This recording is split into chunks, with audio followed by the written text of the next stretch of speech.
నమస్తే. రాష్ట్రంలో రెండు టాపిక్స్ హైలైట్గా కనిపిస్తున్నాయి. ఒకటి బీసీ కులగణన, రెండోది ఎస్సీ వర్గీకరణ. ఎస్సీ వర్గీకరణకి నిన్న అసెంబ్లీ వర్గీకరణకు మీన్స్ ఎస్సీ వర్గీకరణ పైన ఏకసభ్య కమిషన్ ఇచ్చిన నివేదికకి నిన్న అసెంబ్లీ తీర్మానం చెప్పింది. ఆ అంశంతో పాటుగా బీసీ కులగణన మీద కులగణన రిపోర్ట్ని కూడా నిన్న ఆమోదం తెలిపారు. ఇందులో రిజర్వేషన్స్ అంశము, ముఖ్యంగా ఎవరి జనాభా ఎంత ఉంది అన్న దాంట్లో లెక్కలు తారుమారుగా ఉన్నాయి, గోల్మాల్ జరిగింది అన్నది బయట పెద్ద ఎత్తున విమర్శలు వినిపిస్తున్నాయి. ఈ రెండు అంశాల మీద మనం మాట్లాడబోతున్నాం. నా ముందు పృథ్వీరాజ్ గారు ఉన్నారు, క్రాంతిదళ్ అధ్యక్షులు, తెలంగాణ ఉద్యమకారుడు. నమస్తే అన్న. నమస్తే. జై తెలంగాణ. జై తెలంగాణ. ముందుగా బీసీ కులగణన మీద మాట్లాడదాం. ప్రారంభం అయితే జరిగింది, ఇనిషియేటివ్ తీసుకున్నారు, కులగణన చేయాలనుకున్నారు, స్టార్ట్ చేసిర్రు. మేము కంప్లీట్ చేసినాం. 96 ఓ 3% ఏమో చేయలేకపోయినాం, సహకరించకపోవడం వలన వేరే కారణాలు ఏవైనా. అల్టిమేట్గా ఇవి లెక్కలు అని ఒక లెక్క మన ముందు పెట్టారు. సో ఈ లెక్కలని పోయిన కేసీఆర్ హయాంలో జరిపిన సమగ్ర కుటుంబ సర్వేతో కంపేర్ చేసుకుంటున్నారు, 2011 సెన్సెస్తో కంపేర్ చేసుకుంటున్నారు. సో దాని ప్రకారంగా చూసినప్పుడు జనాభాని బీసీలో తగ్గించి ఓసీలది పెంచుకున్నారు అని. నిన్న ముఖ్యమంత్రి అసెంబ్లీలో మాట్లాడుతున్నాడు, సోషల్ మీడియాలో చక్కర్లు కొడుతున్నది సమగ్ర కుటుంబ సర్వే అని. అవన్నీ తప్పు. నా దగ్గర ఉన్నది రిపోర్టు. సమగ్ర కుటుంబ సర్వేలో ఓసీల సంఖ్యని ఎక్కువగా చూపిస్తే మేము తగ్గినట్టుగా మేము చూపించినాము, బీసీలు ఆయన తక్కువగా చూపిస్తే మేము ఎక్కువ చేసి చూపించినాము. సో మాదే సరైనటువంటి నివేదిక అని ముఖ్యమంత్రి చెప్తున్నారు. ఏది నమ్మాలా, ఏది నమ్మొద్దు, మీరేమి అబ్జర్వ్ చేశారు? నెంబర్ 1 ఏంటంటే, మేము ఎక్కువ చేసి చూపించినాం, తక్కువ చేసి చూపించినాం అంటే నువ్వు ఏదో ఎక్కువ తక్కువ చేసినావు అన్నట్టయితే ఉన్నది కదా. సైంటిఫిక్ గా ఆథెంటిక్ గా ఉన్నటువంటి డేటా అని అయితే అనబడతలేదు కదా. ఉన్నది ఉన్నట్టే చూపిమంటున్నాం మేము. ఇప్పుడు మీరు గత ప్రభుత్వం చేసినటువంటి సకల కుటుంబ సర్వేకి సంబంధించినటువంటిది కేసీఆర్ ఇయ్యలేదు, మేము రాగానే వెంటనే ఇస్తామని చెప్పి ఆ ఉన్న రోజులు అయితే ఇయ్యని మొత్తుకున్నారు కదా. ఇప్పుడు ఈయన వచ్చిన తర్వాత, ఇప్పుడు 10 సంవత్సరాలు దాటిన తర్వాత తను కూడా ఇయ్యలే కదా, ఇప్పటిదాకా ఇయ్యలేదు. సో దాంట్లో ఉన్న ఫ్యాక్ట్స్ కంప్లీట్గా ఉంటాయి. ఇవన్నీ మరిచెన్నారెడ్డి హ్యూమన్ రిసోర్స్ దాంట్లో పెట్టిన డేటా ప్రకారంగా, లేకపోతే గతంలో ఉన్నటువంటి ప్రభుత్వం ఉన్నటువంటి ఐఏఎస్ ఆఫీసర్స్ కొందరు వాళ్ళు మాకు కొన్ని రంగాలలో వచ్చిన దాని ప్రకారంగా చూస్తున్నైతే కేవలం బీసీకి సంబంధించినటువంటిదే ఏంది, బీసీ ముస్లిమ్స్ కాకుండా ఉన్నటువంటి వాళ్ళే 52% వరకు ఉన్నారని చెప్పని వాళ్ళే చెప్పారు. అప్పటిది ఆ డేటా బయటికి కూడా రాలేదు. ఓకే, సో ఇప్పుడు దాన్ని ఇంకా తగ్గించి 46% తీసుకొచ్చి పెట్టిండ్రు.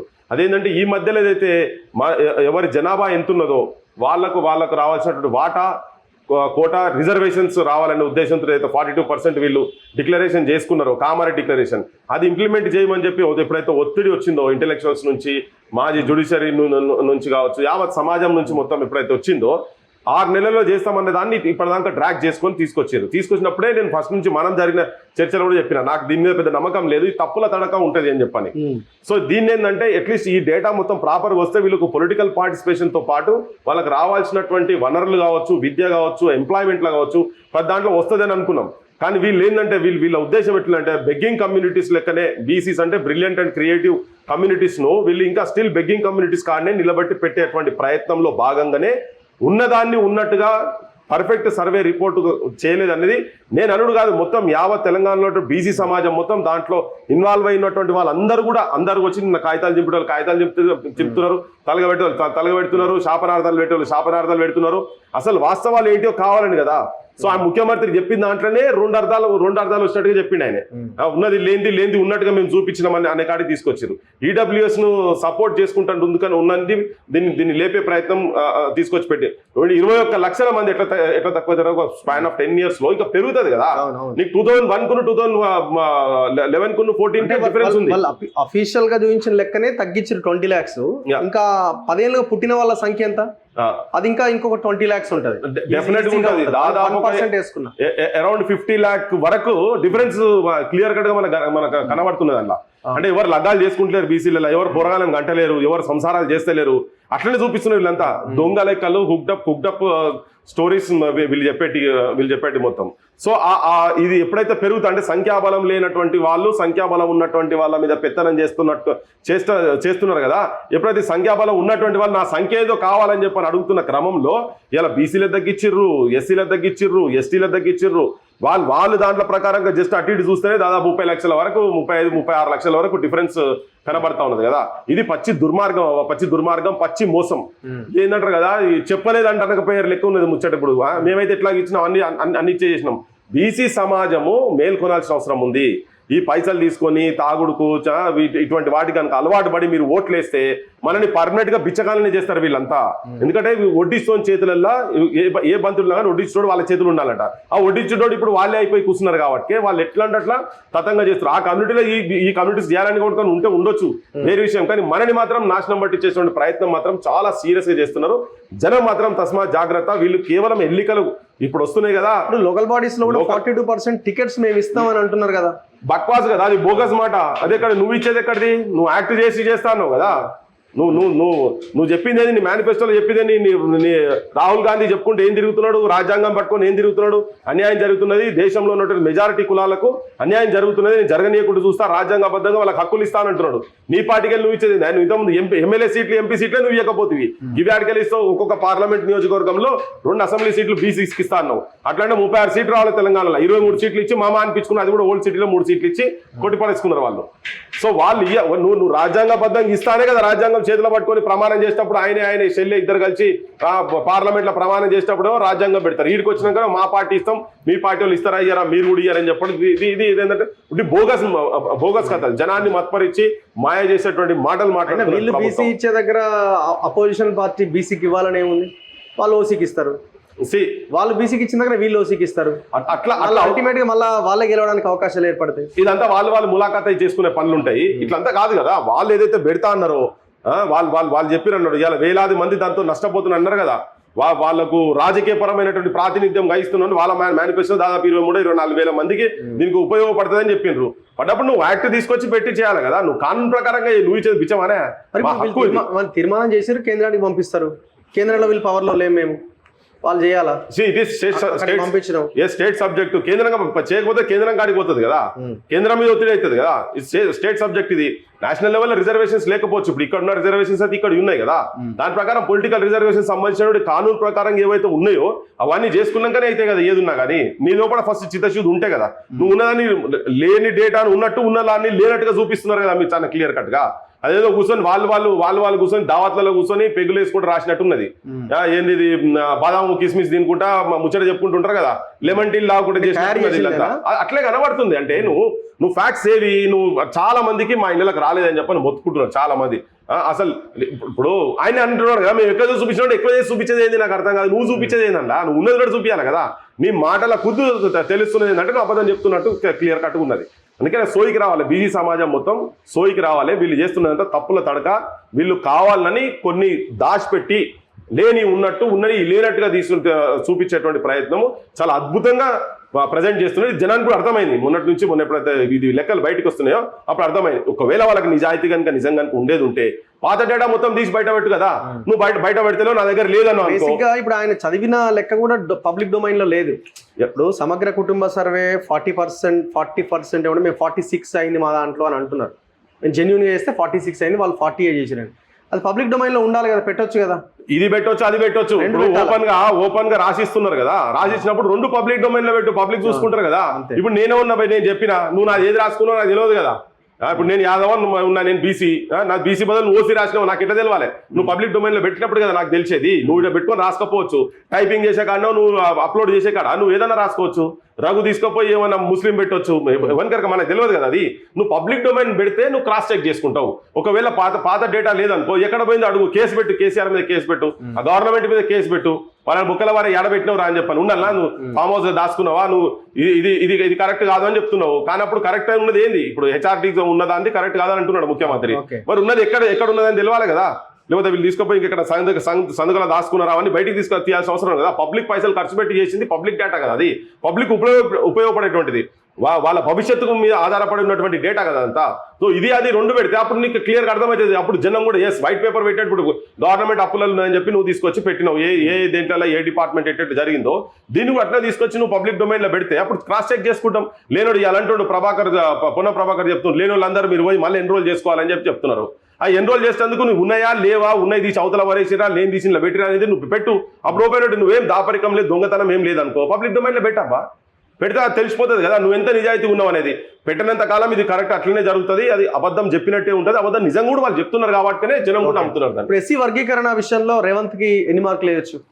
అంటే ఇది 30 ఏళ్ళుగా కొనసాగిన ఈ మూమెంట్ను సరే మందకృష్ణ ఆ వర్గాలు చేసిన పోరాటం ఒకవైపున, మొత్తానికైతే సుప్రీంకోర్టు డైరెక్షన్తో మొట్టమొదటగా చేసిన రాష్ట్రంగా తెలంగాణ నిలబడ్డట్టుగా మనం భావించవచ్చు కదా. నేనైతే ఉన్నట్టు మాట్లాడాలంటే రేవంత్ సర్కార్కు నేను 0 మార్క్స్ వేస్తా. ఎందుకు అంటే ఇది ఓవర్ నైట్ వాళ్ళు చేసింది కాదు, ఇది ఒక స్ట్రగుల్ తో వచ్చింది కదా. అది నువ్వు స్ట్రగుల్ కు క్రెడిట్ ఇవ్వాలి. మందకృష్ణ ప్లస్ ఎంఆర్పిఎస్ మూవ్మెంట్ దాని గురించి వర్క్ చేసినటువంటి వాళ్ళ క్యాడర్ కావచ్చు, దాని గురించి అమరులైనటువంటి వాళ్ళు కావచ్చు, దాని గురించి జీవితాలు పనంగా పెట్టినటువంటి వాళ్ళు కావచ్చు, ఇన్ని సంవత్సరాలకెళ్ళి నష్టపోయినటువంటి వాళ్ళు కావచ్చు, వాళ్ళందరికీ క్రెడిట్ పోతుంది. నువ్వు ఓవర్ నైట్ నీకే నువ్వు చేసేది ఉంటే వేరే విషయం. వీళ్ళు మేనిఫెస్టోలో పెట్టిన తర్వాత కూడా చేయలే కదా.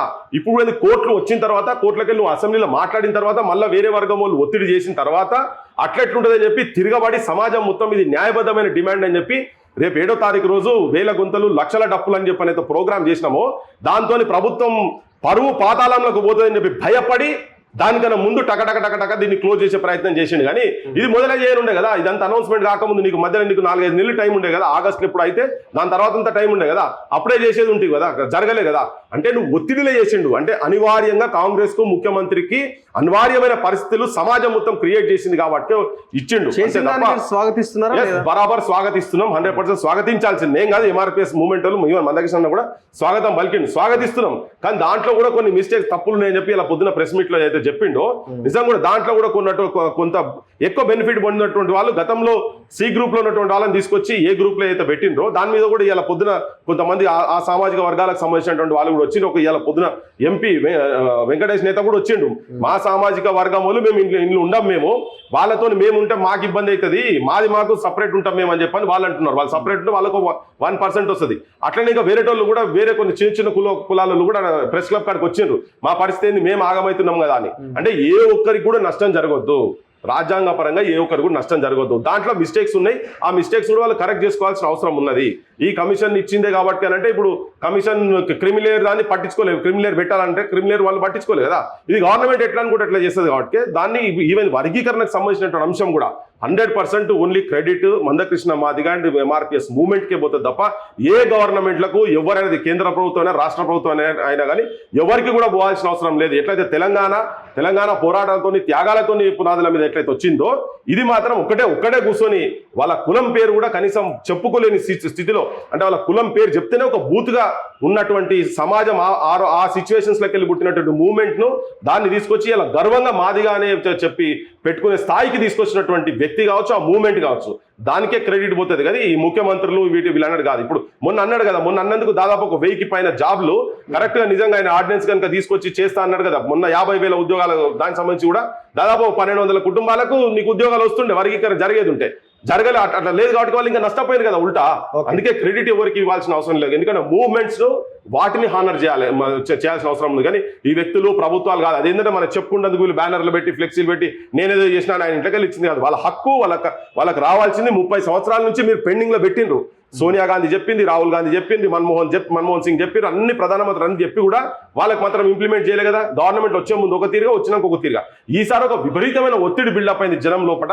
కేవలం ఎంఆర్పిఎస్ కాదు, వాటికి సంఘీభావంగా అన్ని కుల సంఘాలు ఏవైతే మొత్తం వచ్చి ఆల్ ఇంటెలెక్చువల్స్ ఏవైతే వచ్చి ర్యాలీ అయినరో సమాజం మొత్తం ఒక దగ్గరకు వస్తున్నది. రేపు మేము కనీసం గ్రామాలు కూడా తిరగలేని పరిస్థితిలో ఉన్నాము. ఈ వర్గీకరణ అమలు కనుక చేయకపోతే వాతావరణం వచ్చింది కాబట్టి వెంటనే దానికన్నా ముందు వచ్చి ఇట్లా చేసి ఎట్లయితే December 9 ఎప్పుడైతే ప్రకటన వచ్చిందో, ఇది తెలంగాణ ప్రకటన చిదంబరం దగ్గర నుంచి the process of initiation of formation of A separate statehood for Telangana అని, అది ఎప్పుడు వచ్చింది? December 10th రోజు భీకరమైనటువంటి విద్యార్థులు ముట్టడి ప్రోగ్రాం పెడితే దానికి ఒత్తిడికి గురై ముందు రోజు స్టేట్మెంట్ ఇచ్చారు. అంటే ఇదే ఉదాహరణ 69 లో కూడా ఒకసారి అట్లే జరిగింది ఇన్సిడెంట్. జరిగినప్పుడు అప్పుడు కూడా ఇందిరాగాంధీ రాత్రి ఇక్కడికి వచ్చింది. అంటే ఒత్తిడినే చేసినట్టుగా ఇప్పుడు కూడా ఈ 7th ప్రోగ్రాము అద్భుతంగా సక్సెస్ అవుతుందని మాకు పర్మిషన్ ఇవ్వలే. నేను కూడా పోయినా డీజీపీ దగ్గరికి, వాళ్ళ ఎంఆర్పిఎస్ అధ్యక్షుడు వాళ్ళు కూడా వచ్చారు. నరేష్ వీళ్ళు ఇస్మాయిల్ వీళ్ళని కలిసిపోయినా మేము తర్వేళ్ళని కూడా ఉండే. సో మేమందరం పోయినాం. కప్పర ప్రసాద్ పోతే ఆయన రిజెక్ట్ చేసిండు. అంతకుముందు కమిషనర్ రిజెక్ట్ చేసిండు. వాళ్ళకి ఏంటంటే ఒక భయం, ఇది ఎట్లన్నా కానియదు, ఇది అయ్యే లోపల వాళ్ళు పర్మిషన్ ఇచ్చినా ఇవ్వకపోయినా హైదరాబాద్ మొత్తం జామ్ అయిపోయేది మొత్తం. సో అది ఇస్తలేరు కనుక ఇవ్వకుంటే ఉంచి దీన్ని ఇంప్లిమెంట్ చేస్తే వీళ్ళు కూల్ డౌన్ అవుతారనే ఉద్దేశంతో చేసిన, ఆ భయంతోనే చేసారు, ఒత్తిడిలో చేసిందే తప్ప వాళ్ళకి నిజంగా ప్రేముడి చేసినైతే నేనైతే అనుకోవట్లేదు. సో మూడో అంశము, ఈ ఇంత వాతావరణం ఇంత హీట్ గా కనబడతా ఉన్నది. 2 ప్రధాన అంశాల మీద అసెంబ్లీ చర్చ జరిగింది.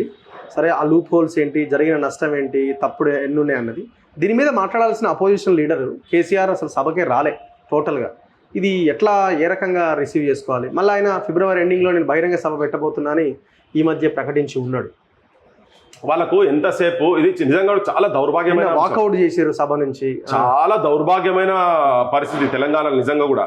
ఒక రాజకీయ నాయకత్వము ప్రజలతోటి ఎన్నుకోబడ్డ, ప్రజలు ఓట్లేస్తే గద్దెలకెక్కినటువంటి వాళ్ళు ప్రజా సమస్యలు, ప్రజలు రోడ్ల మీదకి వచ్చి కొట్లాడే సిచ్యువేషన్స్ కాడికి వచ్చిన తర్వాత కూడా మౌనం వహించుకుంటా ఇంట్లో కూర్చొని మరి ఆయన ఏం పని చేస్తున్నా, ఏం ఘనకార్యం చేస్తున్నా అర్థమైతలేదు. ఆరోగ్యం సహకరించకపోతే రాజీనామా చేసి ఇంట్లో కూర్చోవాలి. ఓకే, వీళ్ళు కూడా అసలు వాకౌట్ చేసేది నాకు అర్థం కాలే. ఒక అంత పెద్ద ఇష్యూను సింపుల్ గా మేము సపోర్ట్ చేస్తున్నాం అని చెప్పి వాకౌట్ చేసేది నాకు అర్థం కాలే. కూర్చోవాలి, దాని ఉన్న లూప్ హోల్స్, ఇవాళ మందకృష్ణ మాట్లాడినటువంటి అంశాలు నిన్న ఇతర పార్టీలు వాళ్ళే గ్రహించుకొని చూసి దాని గురించి మాట్లాడాల్సిన అవసరం ఉండే కదా. ఇదే మందకృష్ణని జైలు వేసిన చరిత్ర వీళ్ళదే, అందరిది ఉన్నది కదా. వీళ్ళు మందకృష్ణ వీళ్ళు వేసిండ్రు, వాళ్ళ హయాంలో కూడా పోరాటాలను అంచివేసే ప్రయత్నం చేసిన, అందుకే కదా గాంధీ భవన్ మీద కూడా పోయినరు వీళ్ళంతా. సో వీళ్ళు అధికారంలో ఉన్నంతసేపు ఒక తిరుగుంటున్నారు, ఆపోజిషన్ లోకి వచ్చినాక కూడా ప్రజా సమస్యలను పక్కకు పెట్టి విలాసాలు టోకన్ ప్రొటెస్ట్లను ఉంటాయి. అంటే ఇప్పుడు ఇంత పెద్ద ఇష్యూ చర్చలో ఆయన పాల్గొంటే ఇంకా వాస్తవాలు, ఇంకా విషయాలు బయటకు వచ్చాయి. ఆయన ఏమనుకుంటున్నా, ఆయన పాపాలన్నీ బయటపడతాయి అనుకుంటున్నా, తెలుసలేదు. కానీ ఒక అహంకారం మాత్రం ఇంకా తగ్గలే కేసీఆర్ లో. నేను పోతే ముఖ్యమంత్రి లెక్కన పోవాలి, ఒక అపోజిషన్ లీడర్ నేను కూర్చున్నాడు, అధ్యక్ష అని వేరేటో అనుడేది, వేరే పార్టీ సంబంధించిన సభాధ్యక్షుడిని వేరేటో అనుడేందని మన ఇంకా ఆయనకు ఆ సైకలాజికల్ బ్లాక్ ఏమైనా ఉన్నదేమో. ఇప్పటికీ వాళ్ళు కూడా వాళ్ళ కుటుంబ సభ్యులు మాట్లాడినప్పుడు కూడా చాలా అహంకారంతో మాట్లాడుతూ ఉన్నారు. వీళ్ళు కూడా దాన్ని అంతకు తగ్గట్టుగా వీళ్ళు కూడా మరి వాళ్ళు చేసిన పాపాలన్నింటికి తీసి ఇప్పటివరకు కేసులు పెట్టి బుక్కలు కూడా వరేస్తలేరు కదా. వీళ్ళు కూడా అట్లే ఉన్నారు. వీళ్ళు వాళ్ళు ఏమైనా ములాఖాత్ అయినా అన్నట్టుగా కనబడుతున్నది. ఇది ఒక దుర్మార్గమైన సిచ్యువేషన్ తెలంగాణలో. అసలు ఇవన్నీ ఆపోజిషన్ లో కూర్చొని ప్రతి అంశాన్ని మాట్లాడాల్సిన అవసరం ఉంది కదా. జనం కూడా ఇవన్నీ అబ్జర్వ్ చేయాల్సిన అవసరం ఉన్నది. ఎటువంటి లీడర్స్ మనం ఎన్నుకుంటున్నాం అనేది కూడా జనం కూడా కాన్సన్ట్రేట్ చేయాల్సిన అవసరం ఉంది. ఎనీవే, థ్యాంక్ యూ అన్న, థ్యాంక్ యూ వెరీ మచ్. ఇది పృథ్వీరాజ్ గారితో స్పెషల్ ఇంటర్వ్యూ బీసీ కులగణన అండ్ ఎస్సీ వర్గీకరణ పైన. చూస్తూనే ఉండండి మన తొలి.